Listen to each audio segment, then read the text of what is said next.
Hi అందరికీ! ఊర్లో ఉన్నప్పుడు నేను తినే ఫేమస్ బిర్యానీ అయితే చూపిస్తున్నాను. ఇదే మహిపాల్ చెరువులో ఉండే బిర్యానీ అండి. చిన్న షాప్ ఉంటది. కానీ ఇక్కడ బిర్యానీ ఉంటది. అసలు ఘాటు లేకుండా భలే కమ్మగా ఉంటది. మేము ఊరొచ్చినప్పుడల్లా తెచ్చుకునే బిర్యానీ ఇదే. సో, మాది జాయింట్ ఫ్యామిలీ, పెద్ద ఫ్యామిలీ కాబట్టి పిల్లలందరికీ కూడా బిర్యానీ తెచ్చుకున్నాం. అందరం కలిసి తింటే భలే ఉంటది కదా! పీసులైతే భలే ఉంటాయండి. ఫ్రై పీస్ అనమాట. రైస్ ఏమో అసలు మసాలా లేకుండా చిట్టి ముత్యాల రైస్‌తో చేస్తారు. అండ్ ఆ బిర్యానీ తినేసాక అండ్ ఫేమస్ చికెన్ పకోడీ కూడా చూపిస్తాను. ఇది మామూలుగా అయితే చికెన్ పకోడీ బాయిలర్ చికెన్‌తో ఉంటది కదా! కానీ ఇది పారం కోడి మాంసంతో ఏస్తారు. భలే ఉంటదండి దుమ్ములతో క్రిస్పీగా.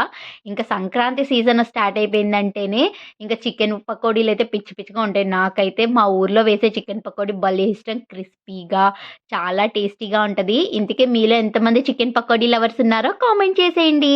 ఆ చికెన్ పకోడీలో నిమ్మకాయ, ఉల్లిపాయ పెట్టుకొని తింటే ఉంటది. ఇది కదా లైఫ్.